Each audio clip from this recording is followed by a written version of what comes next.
Connected to iPhone. Connected to Galaxy Tab A2016.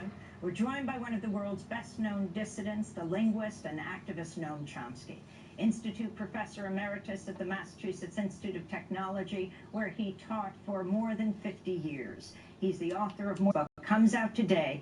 It's titled Requiem for the American Dream, the 10 Principles of Concentration of Chomsky. Welcome back to Democracy Now! It's great to have you with us. Glad to be. On the 75th day, by your assessment of what has happened in these first few months. Well, I think it was captured pretty well by a Los Angeles Times editorial, which simply called it a train wreck. But it's very consistent, very systematic. Gonna get one of these ready real quick. Anything that can be of assistance to ordinary people, working people. We're listening to Noam Chomsky. If you got any suggestions or you want to hear something else, some music or something. I know one of my really good friends doesn't like Noam Chomsky and says he's a gatekeeper. But I don't know. You can get a lot of good facts even from gatekeepers because they're going to tell you half truths. So even half the truth is half of it. So you just have to look for the other half of what they're not trying to tell you. Middle class people, people on the street, any such program has to be decimated. Anything that adds to wealth and power or that increases the use of force that we carry forward. And it's done with this kind of a two-tiered system working, I presume consciously, so systematic it's hard to question. The Bannon-Trump team wants to make sure that they dominate the headlines. So whatever they do, that's what people look at. And one crazy thing after another, the assumption apparently being you'll forget the old ones by the time the new ones come in. So in illegal immigrants who voted for Clinton, that one we've forgotten, we're on to the next one, then we'll go on to the next one. While this is going on in front, the Paul Ryan style budgetary and planning operations are going on quietly in the back, ripping to shreds any element of government that can help people either today or tomorrow. That's the point of the destruction of the environmental system. It's not just the EPA, which was slashed. Most of the environmental programs were actually in the Energy Department, and their research and activist programs were slashed very seriously. And what do you make in terms of when you're talking about decimation? Clearly, one of the big failures was their inability to end Obamacare. Could you talk about what you're seeing now as the potential in terms of the healthcare system in the country, what they will try to do, and what the potential is there? There was a pretty interesting poll about it that came out a couple days ago, simply asking people what they preferred. The Republican. No, it's Noam Chomsky. Noam Chomsky's been around for a long time. He's been a professor at a prestigious university for, several decades.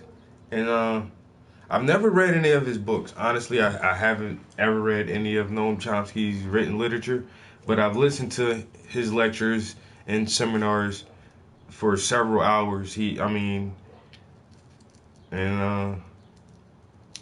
been doing this shit for a while. Never really followed him really heavily, but like I said, I like to listen to anybody who says I have a point to make, and you're gonna benefit from this information that I'm gonna give you. Really, anybody who says that, I listen to him. Let me see what you got to say.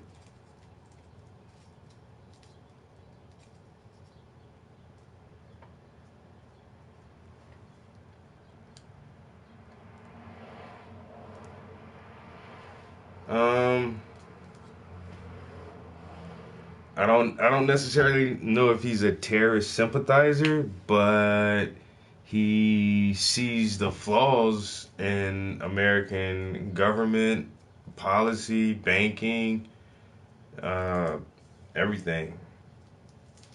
Or so he says he does. Anyway, I'm just going on what he says. And he speaks out about a lot of what seems to be obvious issues.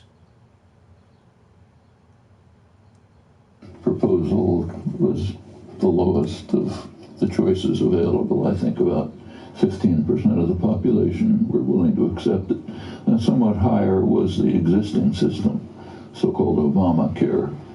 And on that, it's worth bearing in mind that a lot of people don't know that Obamacare is the Affordable Care Act. So you have negative attitudes towards Obamacare thanks to lots of propaganda, but more positive attitudes towards the Affordable Care Act because of what people see. Most popular of all, over half, was so-called public option, a government-guaranteed health care program, which is pretty remarkable because no one publicly advocates. Cops are the real terrorists. Well, who give cops authority? Who train cops and give them weapons? Oh. This is a whole organization. You know, cops just aren't, you know, terrorist organizations. I don't care, you know, where they're at or how large of a scale they're functioning on. You got to be funded. You got to have some kind of funds to terrorize people, you know? You need some bombs or some weapons or something. A hammer, a sickle. You gotta have something to terrorize people with, man. I mean, you gotta buy shit. Rob, what up? You know what I'm saying? Man, cops got motherfucking all these fancy ass squad cars with all this telecommunication ability in it and all this military gear and sound weapons and devices and all these chemicals and stuff like that. Man, these motherfuckers are heavily funded. So without funding, cops really couldn't terrorize people because they wouldn't have anything to terrorize people with. So innocent white ladies get shot by cops. Yeah. Seems really bad when it's a white lady, doesn't it? There's been 660 something police related deaths this year. We're still in month 7. Over 660 police-related deaths, homicides. Oh, one of them was a white lady. White lady got shot by a cop.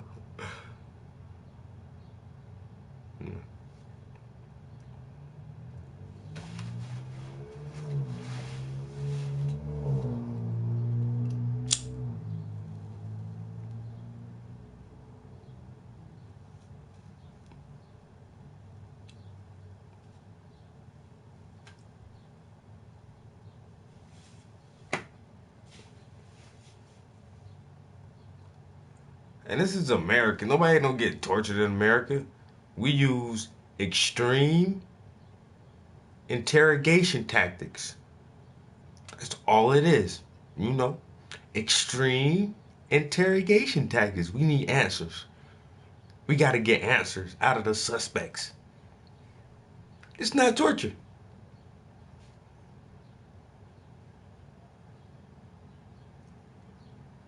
Beats. What up? Well, what up, what up, what up, what up?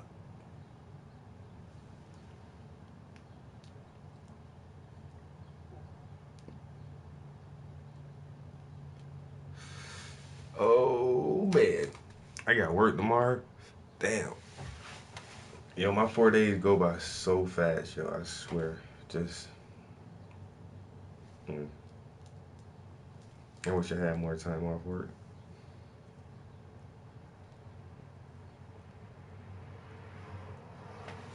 That shit happened yesterday.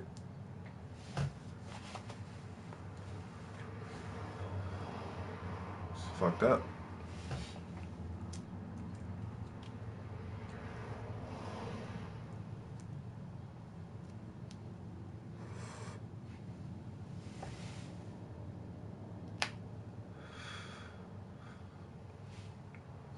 I ain't no motherfucker still had to steal bread, yo. Motherfuckers starving like that, stealing loaves of bread. In Poland. I thought Poland was a European country, though.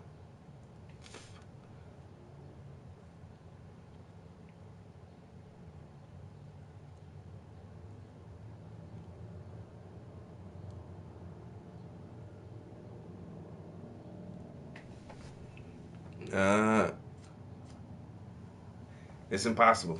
Blacks do not do the most crimes.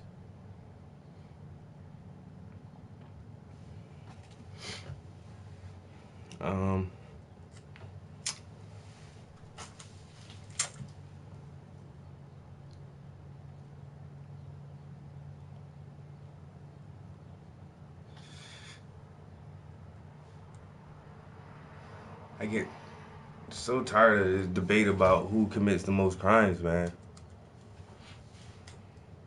Historically speaking, on a grand scale, come on, man. Look at the world's criminals. Genocide on mass levels. You know what I'm saying? Occupation.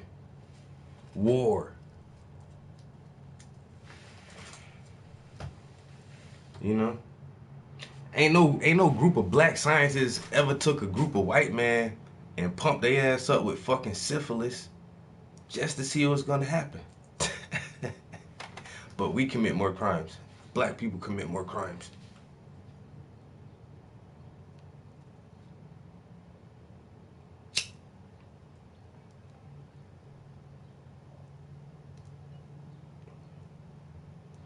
If you look at the most dangerous areas, how do you know? Do you live there? Or when you look at all these dangerous areas, you're seeing them from where? The other side of your TV screen, because you don't live there. You don't live in any of these dangerous areas. So everything you know about black criminality and dangerous black areas, you learn second or third hand, not first hand experience. So most of everything you know about our culture is fabricated, for one.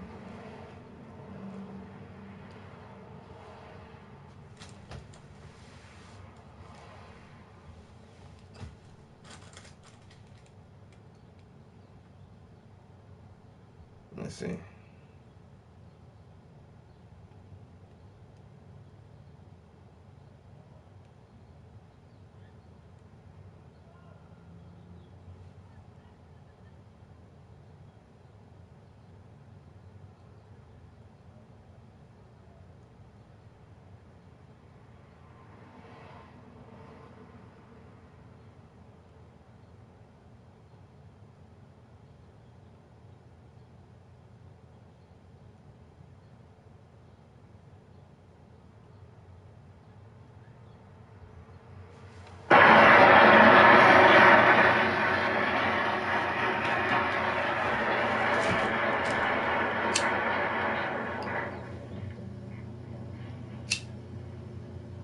In the name of Allah, the Beneficent, the Merciful, to whom all praise is due, whom we forever thank for giving us the Honorable Elijah Muhammad as our leader, teacher, and guide. And I specifically...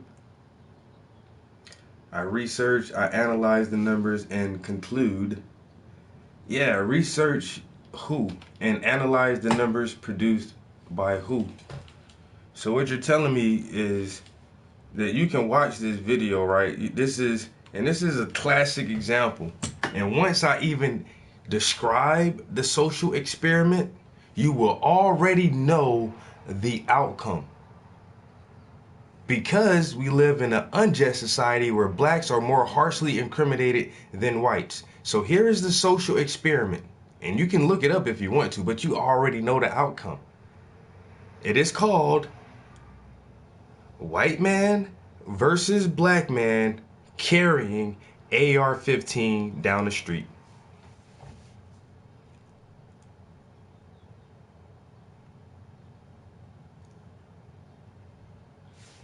So you can already imagine what happens, right? Just by the title of the experiment. A white man carries an AR-15 down the street. What happens to him? A black man carries an AR-15 down the street. What happens to him? I could describe the details, but you pretty much know how that works. So automatically blacks are assumed to be criminals and guilty of some type of crime. And when whites are assumed of the same crime, they get lesser sentences, or maybe not even sentenced or penalized at all. And so then, well, more blacks are in prison and more blacks are on parole and probation. So therefore, more blacks must be more criminal than whites, even though whites get the slide on a lot of shit that blacks don't. Oh, an 18-year-old white boy get caught with an ounce of weed on him in a car for a simple traffic stop, you know. He blew through a red light or whatever. Cop pulls him over, there's some weed. Look here, kid, give me that. Get out of here, go home. Don't let me catch you over here again. Now he's not a statistic because his privilege has let him get away with something, a very, very minor offense. Whereas a black 18-year-old kid blows through a red light, he gets pulled over, he's not going to get treated the same way. Oh, you got, smells like drugs in the car. Get out the car, kid. Get the drug dog on. Bite him, lock him up, take his ass to jail. Now, you're a felon. And you can't vote, you can't own a gun, and you can't do this, and you can't do that.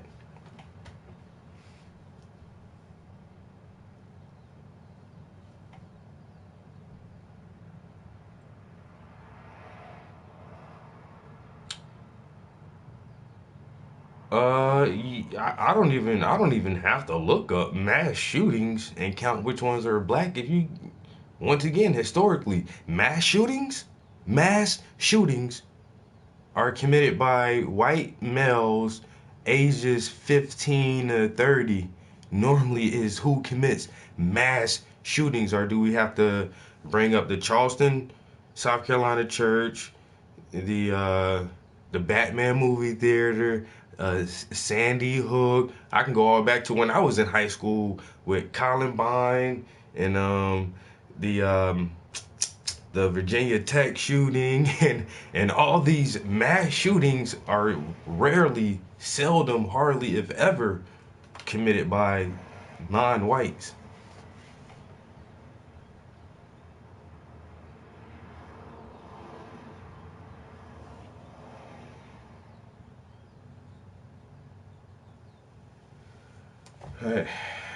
Yeah, mass shootings? Come on, bro.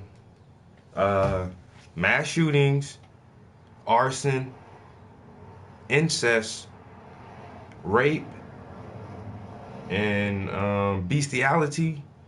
Those, you know, Europeans rank high in all those categories above every other culture, just not in our culture.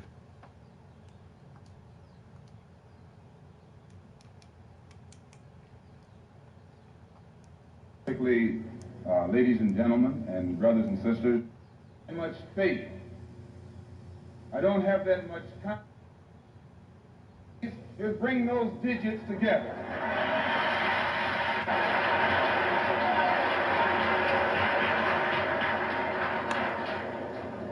This is what the white man has done to you and me. He has divided us and used us one against the other. But today, thanks to Allah, you can say thanks to God, or thanks to Jesus, or thanks to Jehovah, whatever you want.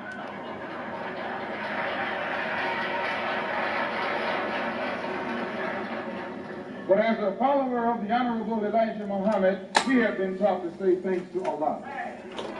And that's what Jesus said. Look, man, he said, Allah, research consists of I believe what's good for Jesus is good for you.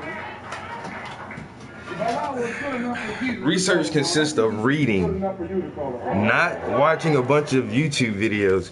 You gotta read. So if you want to know why the incarceration rate of African Americans in America is so high, maybe you should read Michelle Alexander's The New Jim Crow, Mass Incarceration in the Age of Colorblindness. This is good research. This is real research because she gives you all of her sources. Let us remember that we are not brutalized because we're Baptist. We're not brutalized because we're Methodist. This is source material. So this is real. Like you said, I listen to I do research and I look at the numbers and the statistics and I come to a conclusion. Okay, so where do you get these numbers from? What exactly are you researching? What is your source? I'm showing you my source material. What is your source material? Oh, YouTube. I got it. I got it now. I got it. France up in this thing. If you say that you're fed up, if you teach the Negroes that don't even know their own name. Why? Because he took it away from them. Please. 20 million black people don't even know their own language. Why? Because he took it away from them. Martin Luther King has been to jail. Please. James Farmer has been to jail. Why, you can't name a 1934. The Honorable Elijah Muhammad refused to send his lies. Now, you know, brother, lie will eat a hole in steel, and you know your head is not that high.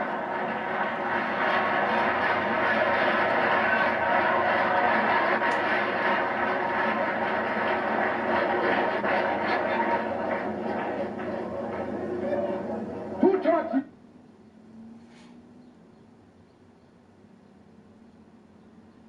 No. This is what I do it for. Look at my deodorant. Wow. This is who I do it for. People like Ben, yo. Reading books, you only get one point of view.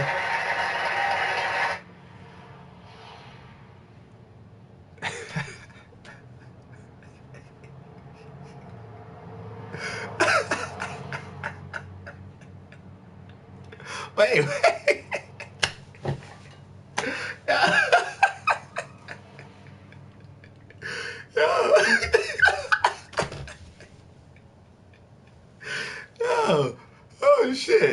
Oh shit. This dude said reading books, you only get one point of view.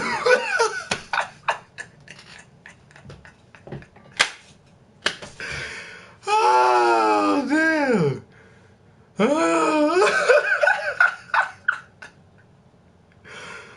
Oh damn. Oh shit. Dude. I can't believe you just said that. Reading books, you only get one point of view. So I can read books and notes from goddamn Sir Isaac Newton, right? And I can read books and notes from Albert Einstein, right? And that's going to give me the same point of view. That's going to, because I'm reading books though. Because if I read books, I only get one point of view. So I'm gonna read Hitler's Mein Kampf, and I'm gonna read Dr. Martin Luther King Jr. Why We Can't Wait. And these are both books. And since I'm reading books, I'm only gonna get one point of view because it's a book, and all books have one point of view. But he's a smart, you's a special person, man. You's real special. I've never heard that before. That's the weakest argument, the most idiotic, the most inconceivable thing that I've ever heard. You have reached a new low of intelligence. So from here forth, I will no longer respond to anything You say bend over. I have lost all hope in you. All hope. Whoa.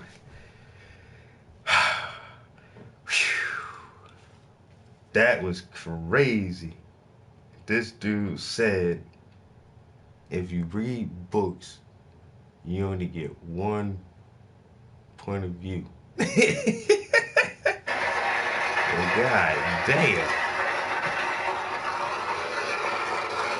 Could have fooled me, man. Jesus. Assalamu alaikum. Mr. Moderator, our distinguished guests, brothers and sisters, our friends and our enemies.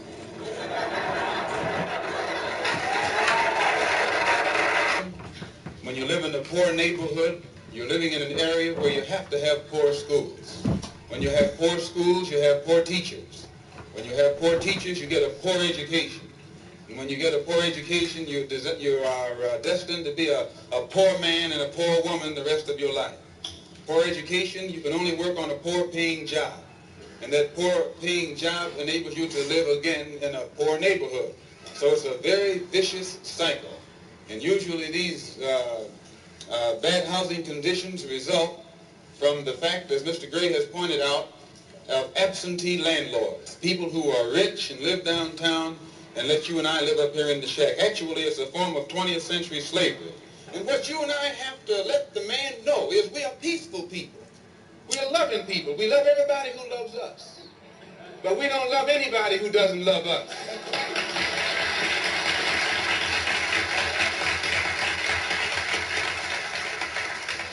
We're nonviolent with people who are nonviolent with us. But we are not nonviolent with anyone who is violent with us.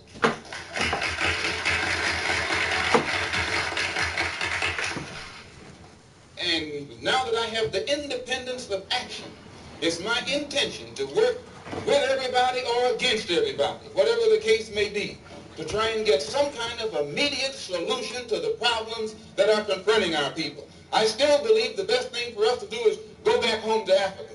But while we're getting ready to go back, we've got to eat now, we've got to sleep now, we have to have some clothes now, our children have to go to school, and we need some place to work.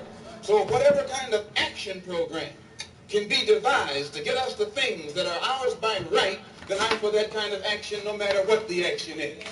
I don't think when a man is being criminally treated that some criminal has the right to tell that man what tactics to use to get the criminal off his back. When a criminal starts misusing me, I am going to use whatever necessary to get that criminal off my back.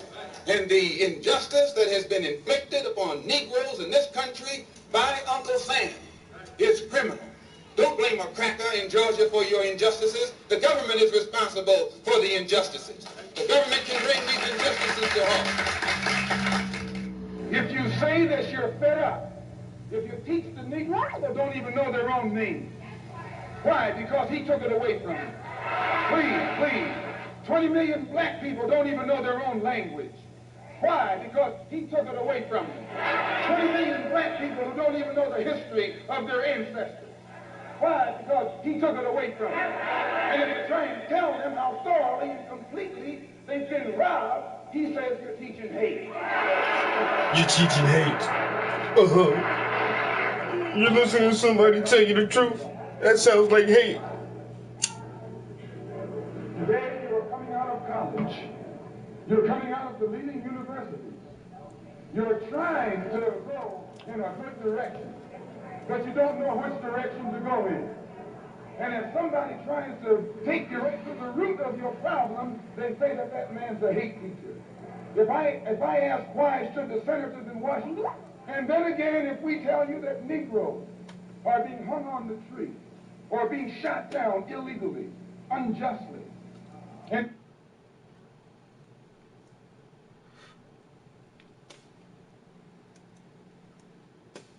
You listening to a black supremacist?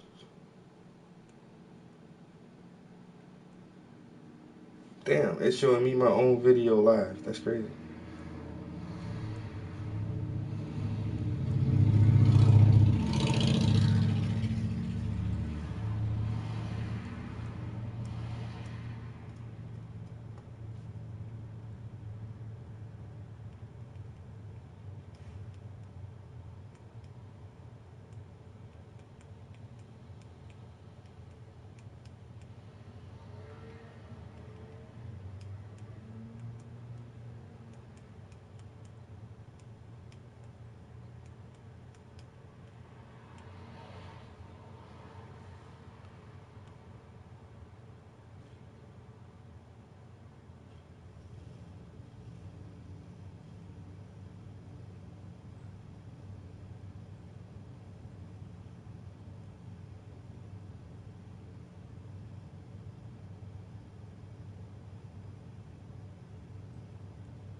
I can't find that one speech, yo, from X, yo. The controlled press, the white press, inflames the white public against Negroes. The police are able to use it to paint the Negro community as a criminal element. The police are able to use the press to make the white public think that 90% or 99% of the Negroes in the Negro... Now, why do blacks seem more violent? Why is there more criminal activity in black communities?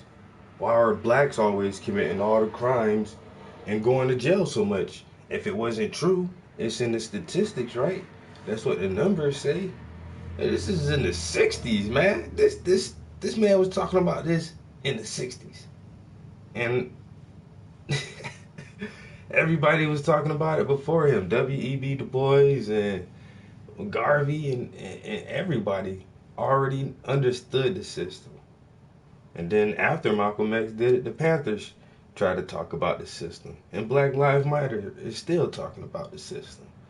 Every generation says the same thing over and over, over and over. And somehow this system of white supremacy and oppression still seems to be a mystery. And people don't understand how it works. And why black people aren't organized and the controlled press, the white press, inflames the white public against Negroes. The police are able to use it to paint the Negro community as a criminal element. The police are able to use the press to make the white public think that 90% or 99% of the Negroes in the Negro community are criminals. And once the white public is convinced that most of the Negro community is a criminal element, then this automatically paves the way for the police to move into the Negro community, exercising Gestapo tactics, stopping any black man who is on the sidewalk. Stop and frisk? What? Did Malcolm X just talk about stop and frisk in the 60s? Oh, y'all thought that was just some new shit in New York and other big cities, huh? Stop and frisk? No, it's nothing new. We've seen this before.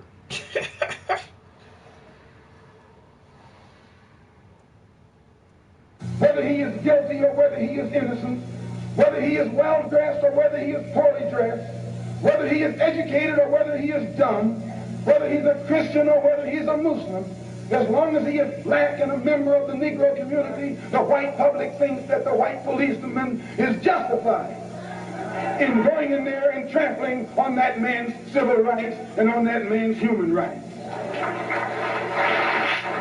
Once the police have convinced the white public that the so-called Negro community is a criminal element, they can go in and question, brutalize, murder unarmed, innocent Negroes And the white public is gullible enough to back them up. This makes the Negro community a police state. This makes the Negro neighborhood a police state. It's the most heavily patrolled. It has more police in it than any other neighborhood, yet it has more crime in it than any other neighborhood. How can you have more cops and more crime? Why? It shows you that the cops must be in cahoots. Now that's a simple statement. How can you have more cops and more crime? That don't make no sense. Okay, we got crime. We send cops in. Oh, there's more crime. We send more cops in. Now there's more crime. Oh, now we gotta send more cops in. So, are you really trying to eliminate the crime? Are the cops really doing their job? How can you have more cops and more crime? I mean, the cops must be in cahoots with the criminals. Or the cops are the criminals.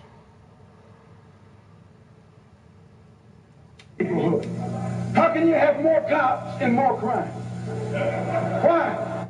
Than any other neighborhood, yet it has more crime in it than any other neighborhood. How can you have more cops and more crime? Why? It shows you that the cops must be in cahoots with the criminals.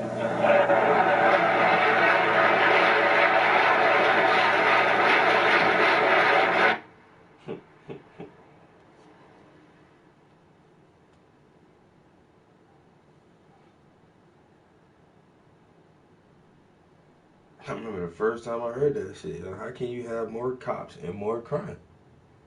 You know what I'm saying? And that's what good leaders do, yo. We know there's a problem, but we're so miseducated and unaware of our true selves that we really can't verbally express the problem. We really can't pinpoint the exact functionings of the problem and how the problem is working upon us. But then you get leaders like X who can come in and verbalize that shit and express that shit in a clear enough manner where everybody can unify behind the message and say, yes, I agree with you. That's exactly how I feel. So you got to take people like that out. That's dangerous. You're changing the mindset of people. You're getting them to go against the norm.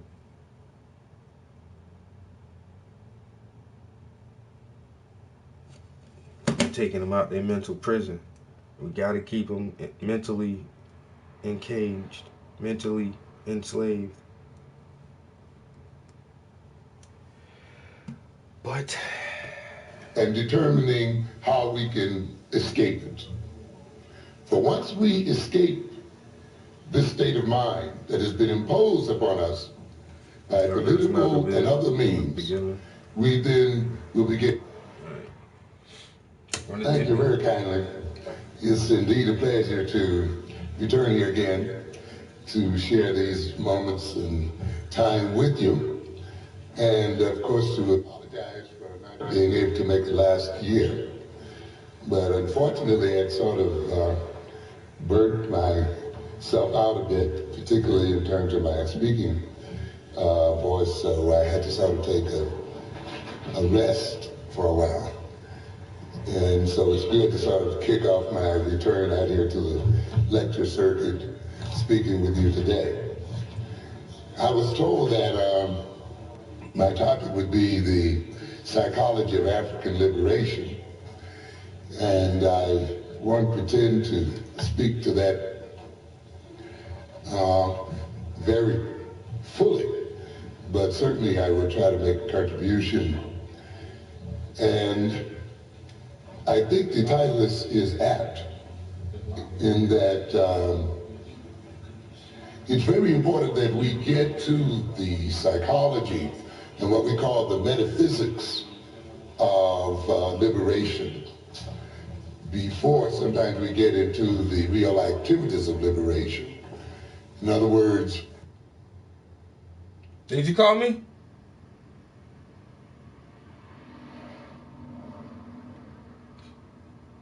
heard somebody call my name. It's important that we get to know the guiding concepts, values, goals, and other important psychological, philosophical, and ideological factors that contribute to what we are trying to accomplish in the world itself. Otherwise, we will find ourselves reacting and acting in terms of emotions.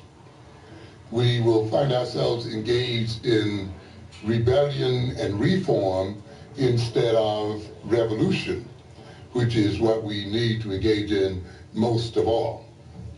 Genuine revolution must be preceded by then what we call the metaphysical revolution. That is a change in values, a change in perceptions, a change in what we see as the goals of life and the reasons for living. Then this is followed by the actual practical revolution. And often I think in the past we have reacted more so than thought out exactly what we are trying to accomplish as a people. And often then at the end of our reactions, we have ended up with some results with which we don't quite know what to do.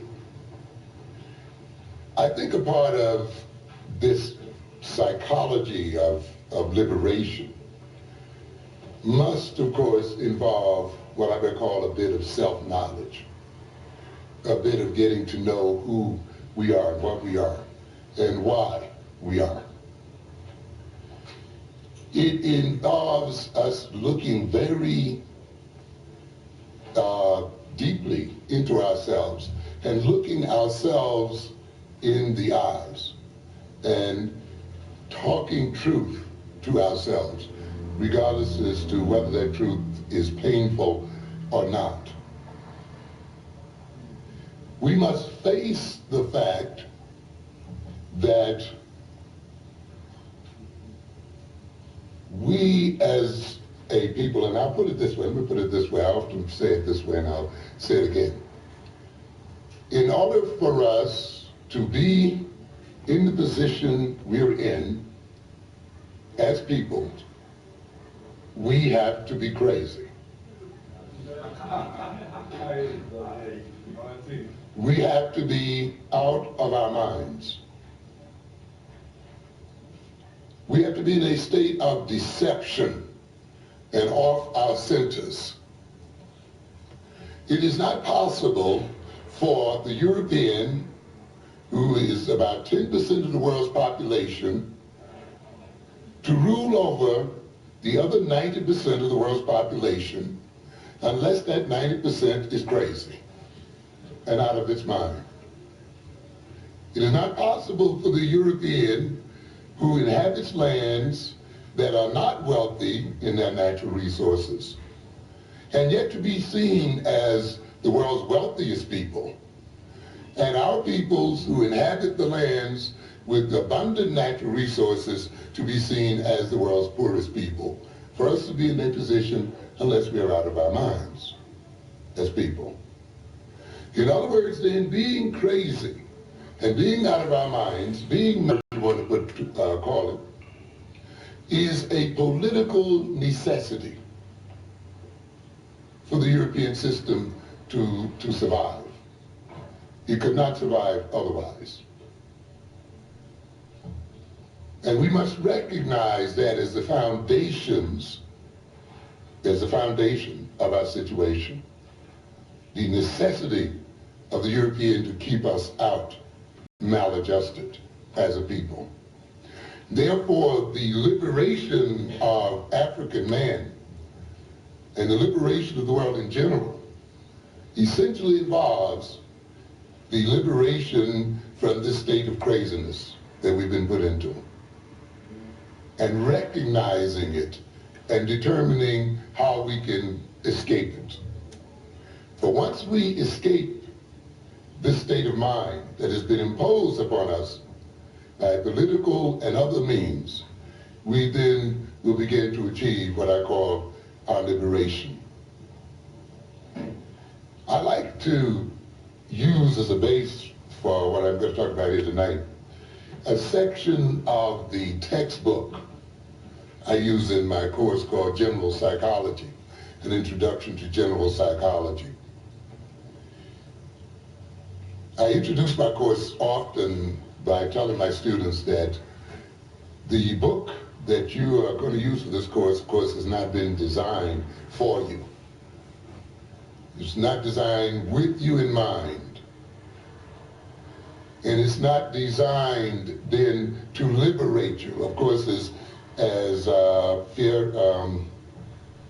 Pablo Freire says, the idea of the oppressor giving the oppressed a liberating education is a contradiction in terms.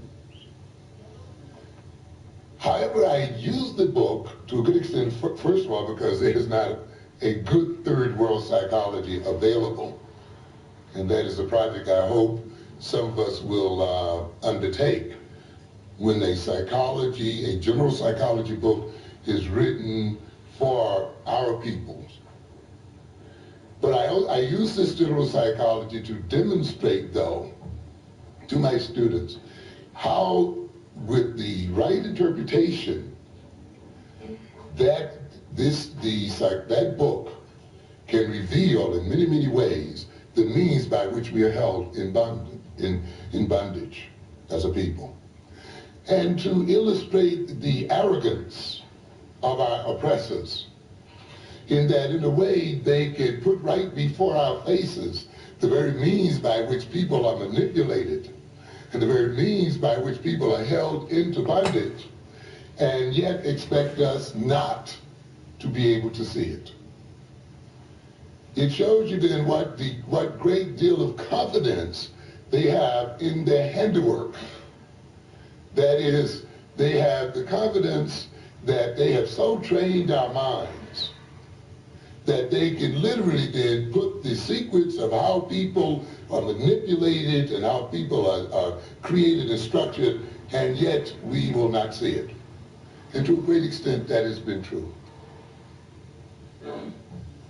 So to a good extent, what I do when I look at that textbook then is to work with it on the level that is presented and then try to move it beyond that level to show how then we could use this so-called psychology to our own ends.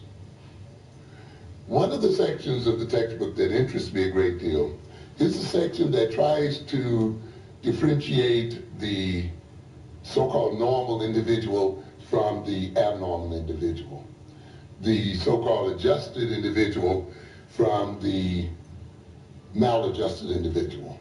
And it becomes interesting to note that in many psychology books, in fact, practically all of them, that the European generally writes on the individual level. Often the first deception that many of our students undergo is the belief that a general psychology course is essentially concerned with the individual mind. Because often the political context, the social context, the historical context and so forth are left out. So that the student then is left to believe that what he's dealing with is something that is non-political in its basic nature and something that is a result of the individual's own problems and the individual's own characteristics, and that the society and the political system has little or nothing to do with it. Of course, this is the first type of brainwashing our students receive in the colleges and universities of this country and in the secondary schools. I often then admonish them to, when you read this material, elevate it into the group level, elevate it onto the national level and onto the international level. And then you will begin to see how it applies not only to you as an individual, but is to you as a people, as a nation, and applies in the world situation in general. This textbook then provided a list of things which it said would indicate that the normal person has more of than the abnormal person. And I'll go down this list. One of the first things it lists is that the normal individual has an efficient perception of reality. Normal individuals are fairly realistic in appraising their reactions and capabilities, and in interpreting in what is going on in the world around them. They do not consistently misperceive what others say and do. They do not consistently over-evaluate their abilities and tackle more than they can accomplish, or underestimate their abilities and shy away from difficult tasks. I must say this is from the general psychology book, Introduction to Psychology by Atkinson and Atkinson. An efficient perception of reality. In other words, what we're saying here then is that the normal individual deals with reality. And essentially, the abnormal individual is one who wrestles and deals with non-reality. At the center of almost any psychological maladjustment, psychological problem, is the attempt of the individual to escape reality or to avoid reality in some form or another. You can imagine for a moment how important it is for us to have a perception of reality, an efficient one, the ability to really perceive what is going on and to sense what is going on. Imagine for a moment that you've lost your sight and see in what way that influences your ability to deal with reality. Imagine then a little later you lose your hearing. Then you lose your feeling. You lose your taste. You lose your smell. You lose your ability to feel your own body. How then can you cope with reality? Can you really be human, having lost all of your senses? You would literally have to be taken care of and guided by someone else. A person then who could not feel his body, could not see, could not hear, could not taste, is an individual, of course, who by no means is going to be able to cope efficiently with reality, except perhaps through the very needed help of others. In a sense then, when we look at our situation in this country and in the world in general, we to a good extent have been made inefficient in our perception of reality by the European. Let's look again. A lot of people think that in order to see, all you have to do is open your eyes. But that's not what seeing is about. To a good extent, seeing is about looking. In a sense, you have to look to see. In other words, seeing is something directed by the brain itself. And it is not just important that you have 20/20 vision. In fact, it doesn't matter how acute your vision is, unless that vision is directed by an organized, systematic plan. Unless it is directed in terms of some purpose, unless it is organized by the brain, in a sense then you can be blind to reality with your eyes wide open. Take the freshman student in biology, or the student who hasn't looked through a microscope before. Compare that student, even though he might can see better than his professor. Compare what that student might see when he looks through that microscope for the first time and what his professor sees. Even though his eyes may be better, For him, when he looks through that microscope, he might just see a bit of gray matter there, a few outlines. Or like the student who looks at an X-ray, and all he sees are shadows. But compare that then to the trained biologist, who can see many more things than the untrained student, or the radiologist, who can look at the X-ray, see many more things than the untrained student. Even though the student's eyes may be better, and they may be wide open and quite alert, if those eyes are not directed by the brain itself, if those eyes are not directed by a trained and experienced brain, then that student is literally blind to certain aspects of reality, even though the reality is staring him right in the face. Take the Eskimo, who may look at snow and see a dozen different grades of snow and more snow. Of course, he has to see it because his life depends upon it. Take the average American, who may know only one or two. And you're sitting there looking at the snow, and the Eskimo is showing you all the different grades, and you're saying, well, I don't see it. I can't see it. And it will take years of experience for you to see it. Or take the skilled hunter who sees tracks or sees some signs of the prey moving in certain directions, or who can smell or sense something when the unexperienced hunter cannot see or smell or follow through. What I'm trying to get at here then is the idea that to see involves more than just opening the eyes and exposing the retina to the environment. It means then, in a sense, the mind sees through the eyes and directs the eyes as what to see.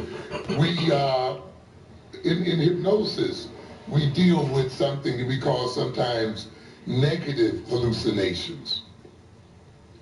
That is, getting people, let's look at the other type of hallucination first, say the positive hallucination.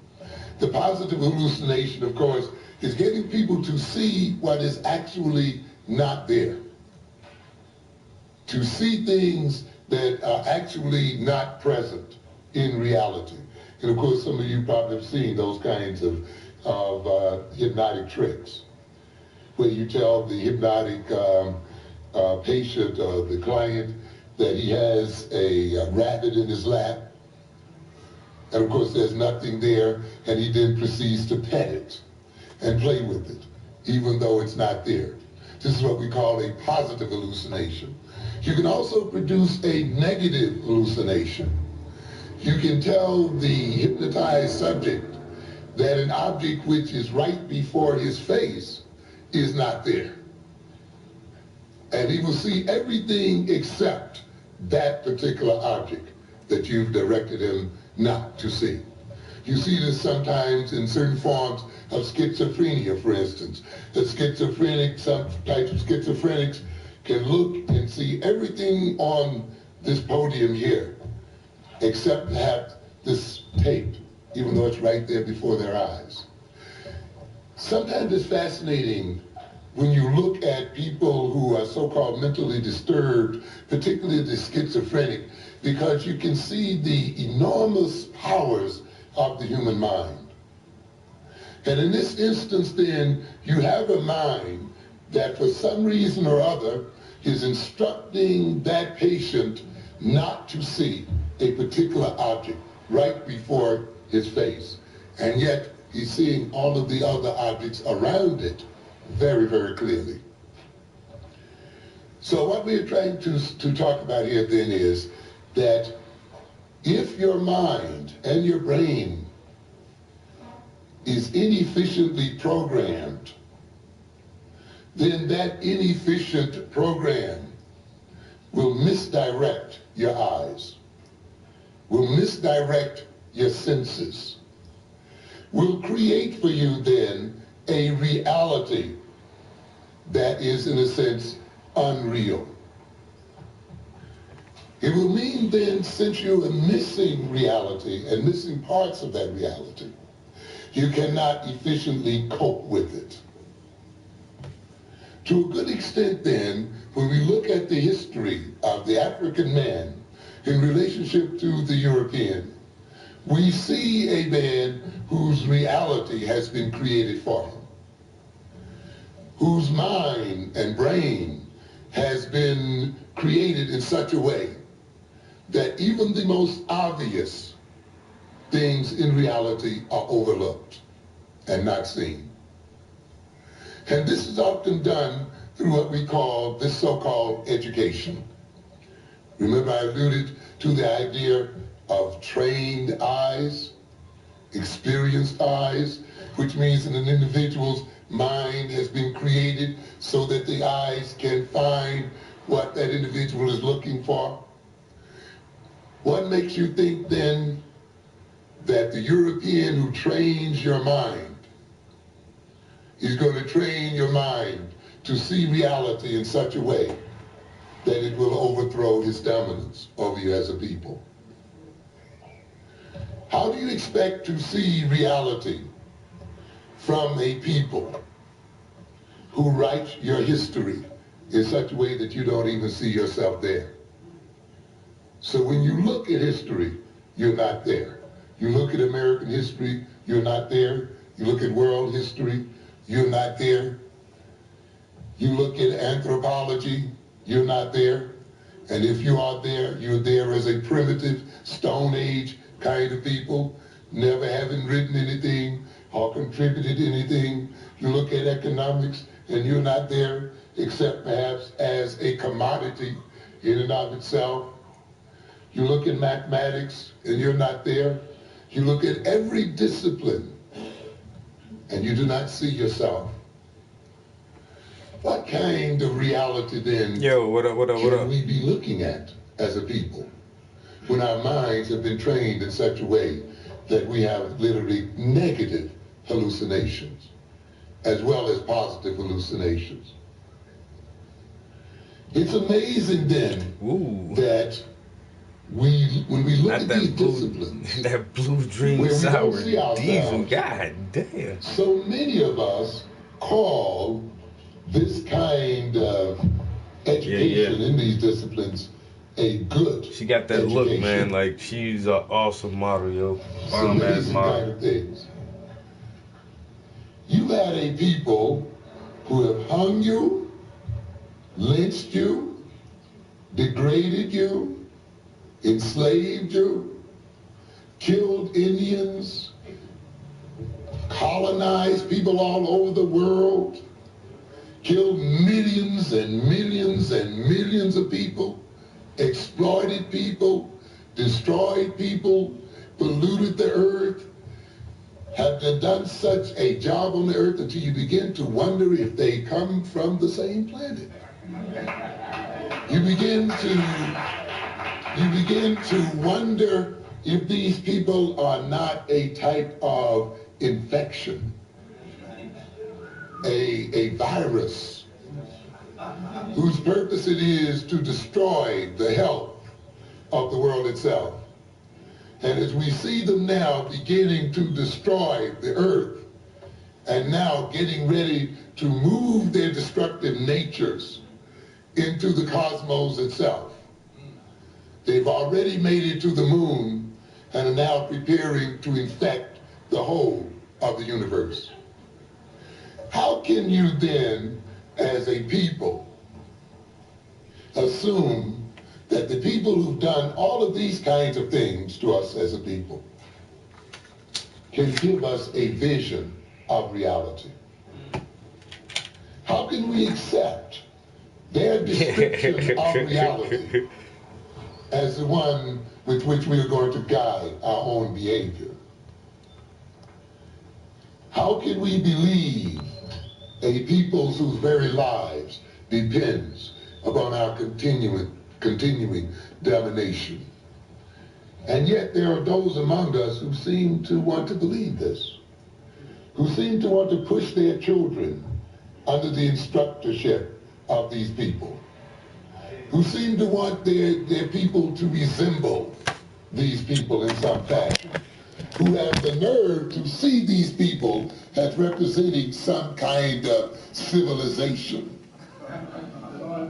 These people may represent a culture, but not a civilization. Particularly if we're going to look at the word civil in the sense that it is normally used. We saw this thing here. In fact, last week I remarked somebody had a conference here somewhere, and they voted against or they condemned what do we call it? Terrorism.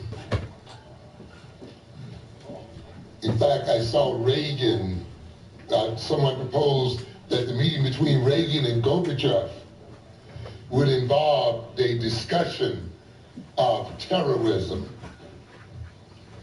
And I found that so amusing. In fact, I find the newspapers and the TV, particularly the news, very, very amusing. And they're real jokes to watch. And in a way, you're looking at these guys, and they're going to talk about terrorism. And yet, here are the world's two greatest terrorists sitting in conference. Wilson. Two people in the world who have the world wondering, when is the end going to come? When is one of them going to go off and drop a bomb that is going to destroy the life of man and perhaps life on earth, period?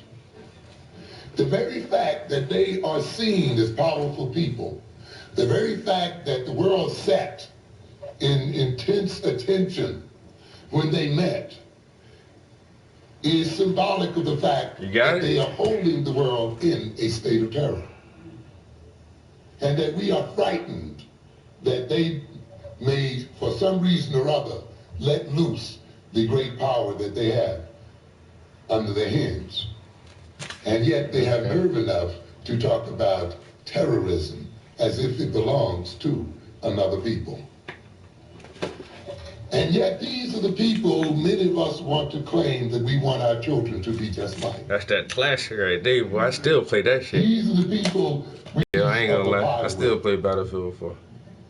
And yet these are the peoples whose very weapons are weapons of death. Man. These are the people who represent death. But all you gotta do, yo, this dude was, Amos was smart, man. He, you know, the internet and everything was just coming around. He passed in like 96. You know what I'm saying? So, you know, we had faxes and emails and shit like that was just really, really starting to pick up speed. But, you know, for like a decade, he just recorded all his lectures, yo. Every time, well, you know, I'm pretty sure there are several lectures that weren't recorded, obviously. But for the most part, yo, like all his material, yo, he recorded it. And if it's not an actual video, it's the audio. And he did like a half a dozen radio interviews that everything is now able to be heard on YouTube, yo. It's just, I don't know. And in one statement, one lecture, the guy who presented Dr. Amos Wilson actually made that statement. He said, and we're using the technology we have to preserve this information, yo. And it's dope as shit, yo. So if you can't, like, go right out and grab these books up,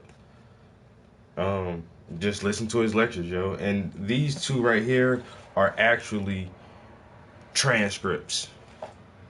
So he wrote notes in a lecture out, and he gave the lecture, and then someone wrote the lecture down word for word. So these are literally transcripts of his lectures right here. It's really good shit to have, dude. I don't know, man. Dr. Amos Wilson is probably one of the best Garveyite black cultural historian speakers I've ever listened to, I've ever read, yo.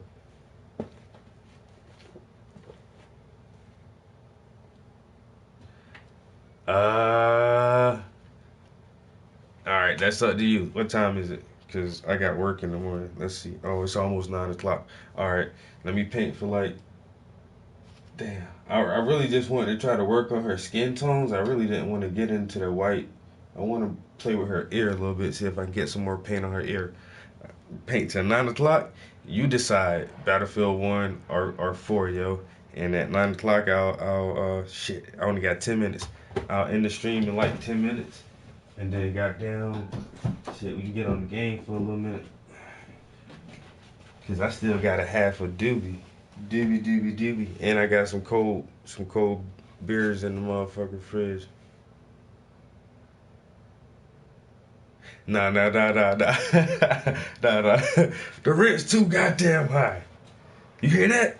That's a baby crying. But you gotta listen like I listen. The rent is too damn high, party. Yeah, that dude was crazy. He had a point though. Motherfuckers can't live in New York. Why? Because the rent too damn high. Oh damn, 3 a.m.? Holy shit, bro.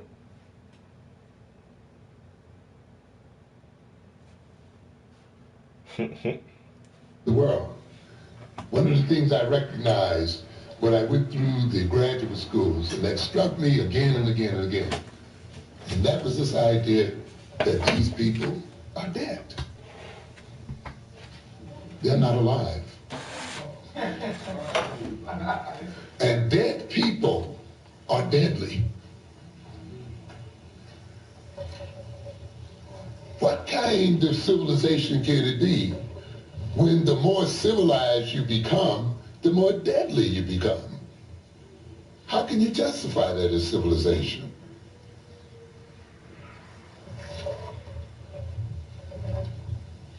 We as a people then have to recognize that there must be an alternative to this kind of being. That the idea of our people is not to share equality with these people, because the system that they represent is one that in and of itself should be rejected. What kind of education, and the brother wonders sometimes why I don't want to be called doctor, or don't want to be called this and that. In a sense, I think if we think about it very closely, we should be very hesitant about giving ourselves those titles that are conferred upon us by these other people and what they so-called represent. Because we have to recognize that the educated individual is the craziest of all individuals. That the educated individual is the most dangerous of all individuals. When this world comes to its end, it will not be brought to an end by the muggers on the streets, ladies and gentlemen. It will not be brought to an end by the drug addicts, by the street prostitutes, by the youth gangs. It's going to be brought to an end by people with PhD degrees. It's going to be brought to an end by people who studied physics and mathematics, who spent 15 and 20 and 30 years in school. It's going to be brought to an end by people who live in nice clipped lawns, with houses on the corner, with neat hedges, 2-car garages, nice little well-spoken children, the people who send their kids to private school. And one morning they'll go off to work and give their wives a nice little bourgeois kiss. And then they'll go down and sit in front of the console of their computer and proceed to blow themselves up along with the rest of the world. What kind of education is it that leads to these kind of people, ladies and gentlemen? These people are being educated into madness. A real Afrocentric education would not educate people in such a way that they then develop tools of death and destruction, that they become the end point of a destructive procedure. when you must recognize then that these very people you bow and dip to and defer to, these very so-called experts, are the people who are going to take you directly to hell. Because you are responding to them not in terms of truth, not in terms of what they're really saying, but in terms of their symbols of authority. And because they lay these symbols of authority on you, they can tell you any kind of nonsense, and you're ready to believe it. And because they threaten you and intimidate you with their degrees and with their so-called learning, you're not willing to follow your own common sense and question what they have to say and where they're going and what they're doing. And you don't have sense enough then to say, wait a minute, if you are so well educated, if you are so liberal, if you are so perceptive, if you are so concerned, why are you making weapons of death that will destroy you, your children, and the futures of mankind? Why are you then living in the laps of luxury, having far more wealth and money than you could ever use, while millions and millions of my people are starving and dying the world over? So we must recognize then that these kind of people cannot lay a correct perception of reality upon us as a people. And we must recognize that the very educated among them are the very ones who are responsible to a great degree for creating the distorted reality we face today. We have to recognize that knowledge in and of itself does not represent the salvation of mankind. You saw this in the book of Genesis, didn't you? Where Adam and Eve were told to stay away from the tree of knowledge. And the old devil there was telling them what? Eat of it. You should be as gods. He's just telling you that.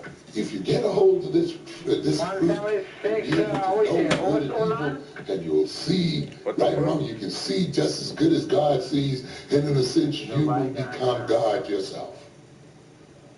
And they ate of the fruit of the tree of knowledge. Get back, bitch. And from this point on, we see that knowledge was not the salvation of man. And you can see it today in the Caucasian who believes that the more knowledge he gets, the more somehow he's going to be able to be godlike. He thinks that as he gets to know more about DNA, he's going to be able to create life, and perhaps he will to a degree. But have you also noticed that the more knowledge he's gotten, the more of a danger he's become to the world? And that the more he's gotten to know about the atoms and the so-called foundations of the world, the more he has also gotten to know about how to create death and destruction. So yo, Fred, is in a Frederick Martin, what up, bro? Thinking that knowledge will save him. Drop control, back up, everybody. All right, guys, put your mask on. You're gonna have to hit him with some haterade. Get the fuck back, hater. Poser. Somebody get the poser tear gas in here. Feel as if they knew a little more. All right, guys, we were listening to your boy himself, Dr. Amos Nelson Wilson. The title of this lecture was Foundations for a Psychotherapeutic Black Psychology. Now, I know that's a big word for some of you guys, but y'all in my stream, and it's art and education. I've never heard of psychotherapeutic before I listened to Dr. Amos, so we all learned something. You know what I'm saying? It's Mr. Rogers' neighborhood. So I would advise any and everyone to please finish this lecture. We only made the first 36 minutes of this lecture, which is almost 4 hours long, believe it or not, because he just has so much wholesome information to give out, yo. So this lecture is like 3 hours and 59 minutes long. Dr. Amos Nelson Wilson, Foundations for a Psychotherapeutic Black Psychology. Very, very, very, very good lecture. So, with that being said, guys, I know it was a kind of short stream this evening, but I got to get to work tomorrow for the next 4 days, so I'll probably stream a little while in the evenings after work. But so what's tomorrow? Sunday, Monday, Tuesday, Wednesday. Next Thursday, I'll be my first day off, and so you'll catch some longer streams coming back Thursday. But for the next hour or so, me and my man Graveyard Shift, we about to get on this Battlefield 1. Who else said it was getting in here with us, yo? Somebody else said they were gonna get on some Battlefield 1 with us. Ronnie? Alright, yo. And everybody, I can never, ever say it enough, yo. You are the fucking coolest people. I really appreciate every time y'all just drop by, check me out, man. Come hang out with me in the studio and check out the art that I'm working on, man. Always tons and tons of encouragement and motivation, because I just know some cool ass motherfuckers. Ain't no other way to say it, yo. So hey, peace. Till next time, yo.